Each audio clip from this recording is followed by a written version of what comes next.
বর্তমান নিজেদের অবস্থা, ছেলেদের মেয়েদের কোনো জায়গায় চাকরি নাই, সবাই শুধু ফাইল নিয়ে আসতেছে।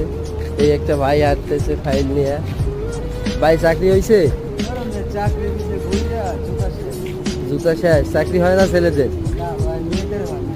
মেয়েদের হয়, ছেলেরা হয় না। এই দেখেন অবস্থা এই বিজয়ীদের, হাজার হাজার ছেলেরা এইচএসসি এসএসসি মানে উচ্চতর ডিগ্রি নিয়ে পাশ করা সবাই, কিন্তু কোনো চাকরি হচ্ছে না। সাধারণত একটা হেল্পারের চাকরি, তাও এসএসসি পাস এইচএসসি পাস তা হইতেছে না।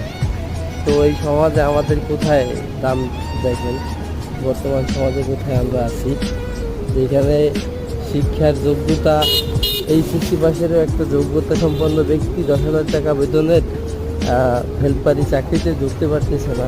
তো সেইখানে লেখাপড়ার